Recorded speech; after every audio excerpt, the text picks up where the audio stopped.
Dear students, myself Dr. Suman Sharma. Today I am going to deliver the lecture on chemical shift. Before discussing the chemical shift, we will know about the intensity of signals. Intensity of signals क्या होते हैं? The intensity of signals tell us how many protons of each kind there are. और हम इस तरह से भी इसको बता सकते हैं, the area under an NMR signal is proportional to the number of protons responsible for the signals. That is, intensity of signal is indicated by the size of absorption peaks. अब हमने पिछले स्लाइड के अंदर बताया था आपको number of signals के बारे में, और वहाँ पर भी अपन ने एग्ज़ाम्पल जो कोट किया था वो क्या था, 1,2-डाई-ब्रोमो-2-मिथाइल-प्रोपेन।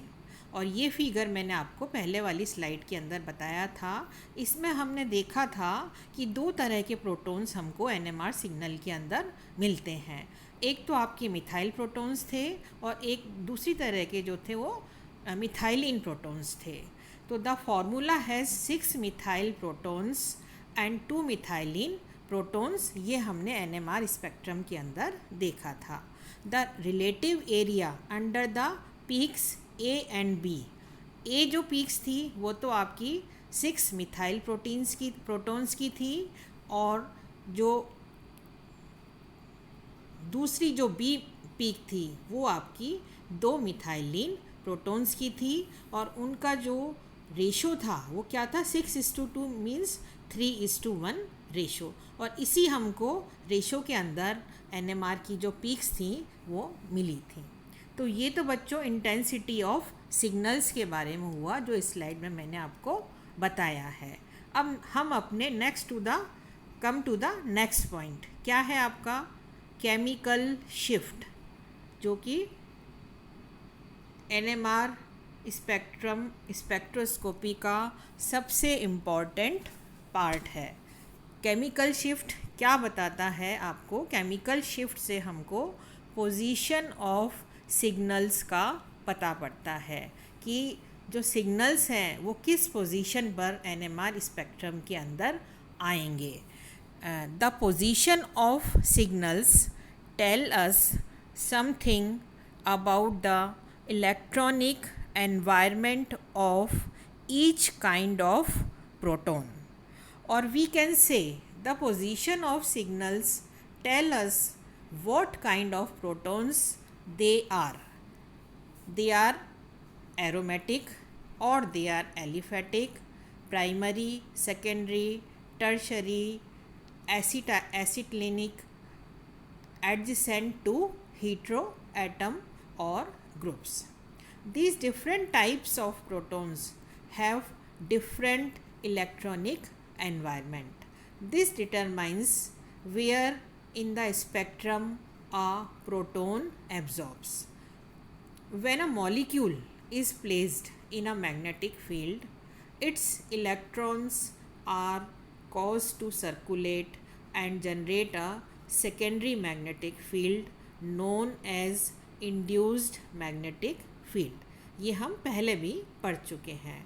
Now the circulation of electrons about the proton itself generates a field which is aligned in such a way that it opposes the applied field.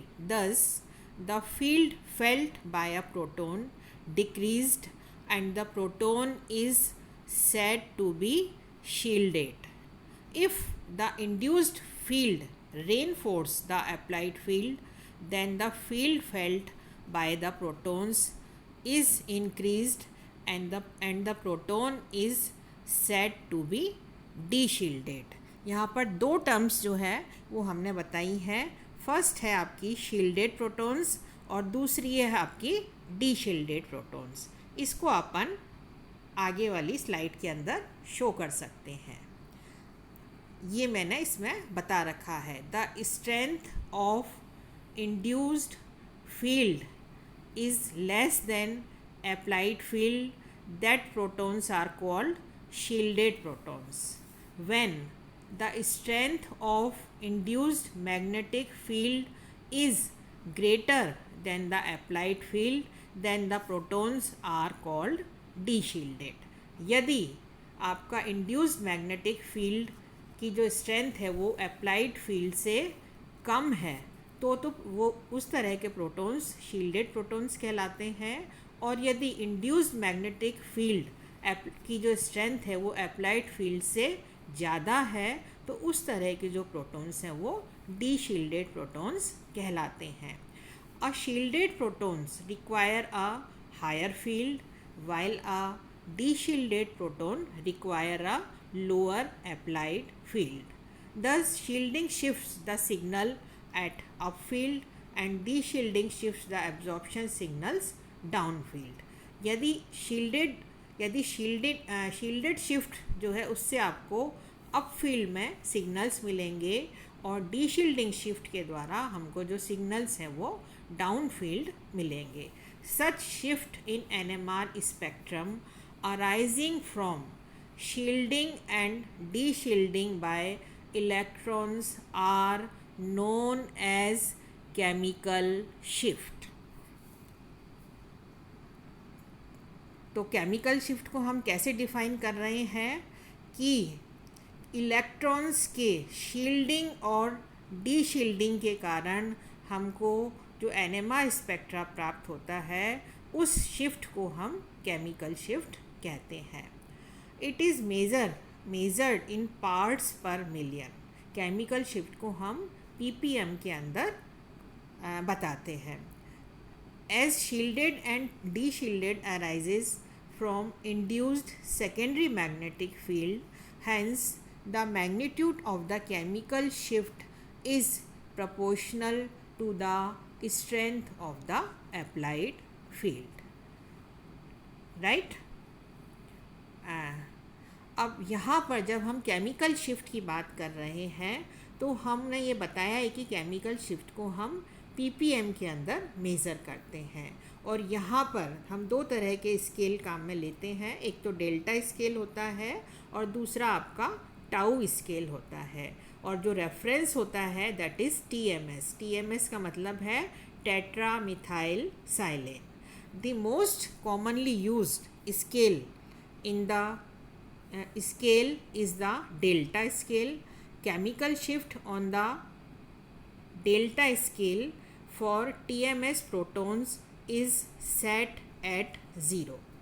यदि हम TMS रेफरेंस की बात कर रहे हैं तो इस स्केल पर जो TMS का सिग्नल है वो 0 ppm पर आता है, इसीलिए हम यहाँ पर जो रेफरेंस है वो टेट्रा मिथाइल साइलेन या TMS काम में लेते हैं। ये मैं आपको अगली वाली स्लाइड के अंदर बताऊंगी।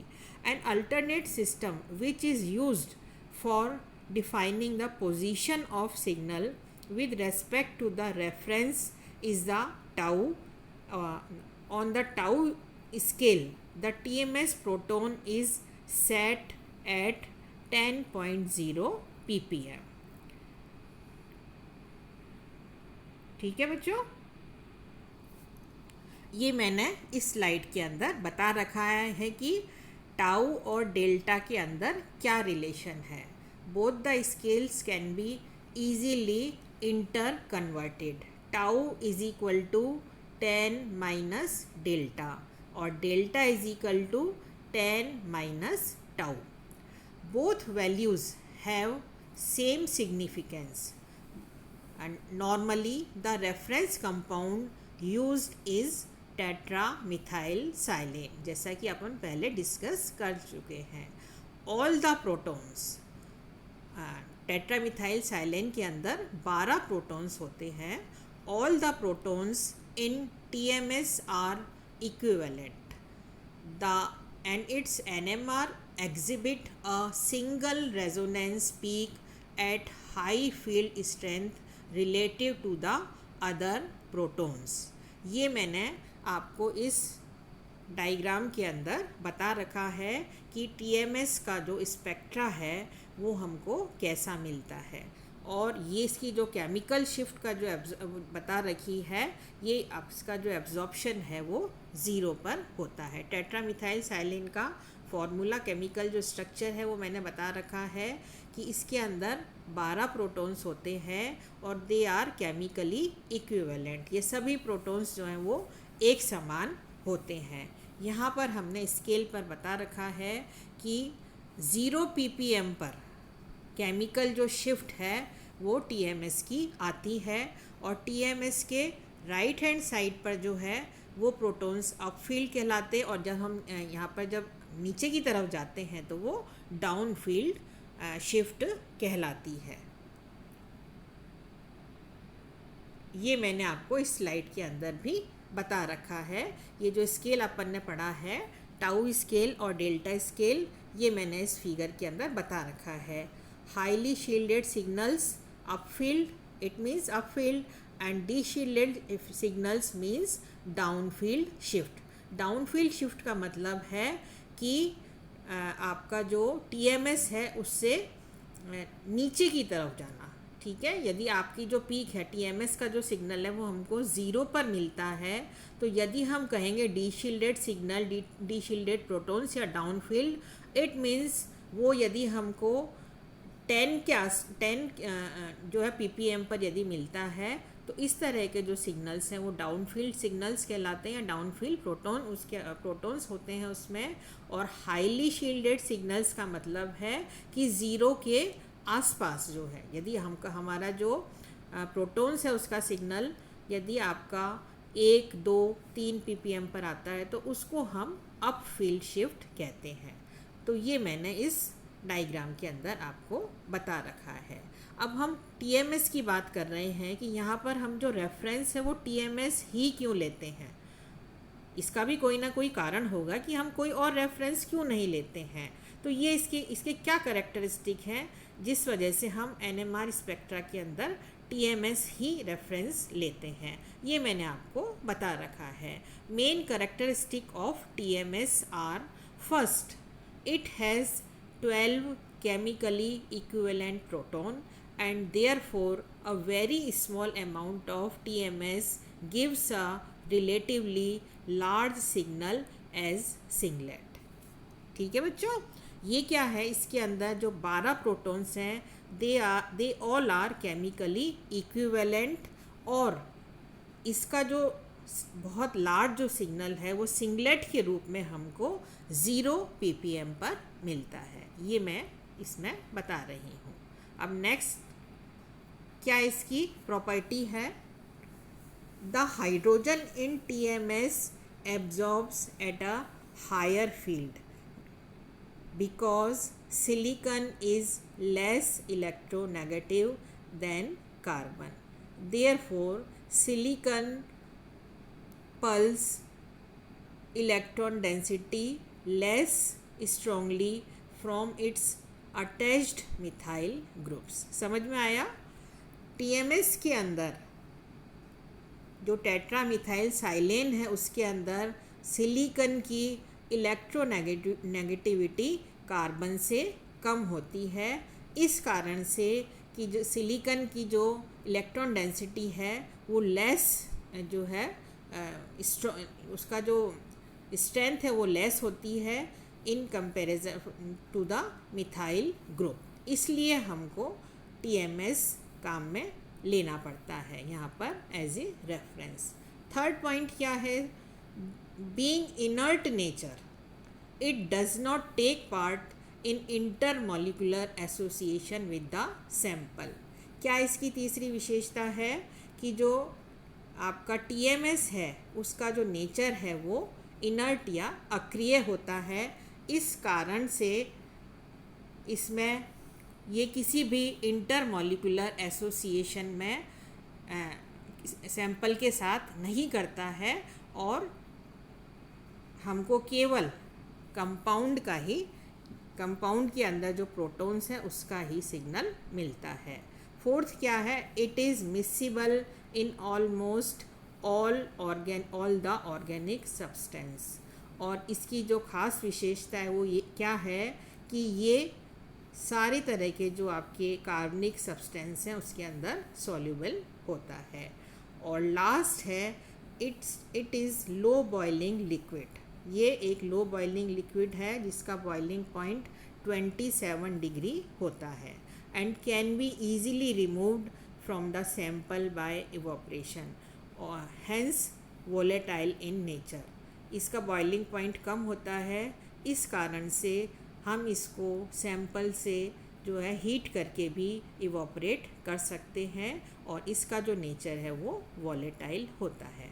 तो ये तो हम कह रहे हैं कि TMS इसमें रेफरेंस लेते हैं, उसकी विशेषता है। कुछ और भी सॉल्वेंट्स हैं जिसको कि हम काम में ले सकते हैं। वो कौन कौन से हैं? The other solvents which are commonly used are CCl4 carbon tetrachloride, CCl3 deuterated chloroform, CDCl3 है ना, D2O means deuterium oxide heavy water and CS2 is carbon disulphide. ये चारों जो है इनको भी हम रेफरेंस के रूप में काम में ले सकते हैं। इसके अंदर भी कोई प्रोटॉन प्रेजेंट नहीं होता है। तो ये जो है केमिकल शिफ्ट के बारे में मैंने आपको बताया है। थैंक्स बच्चों।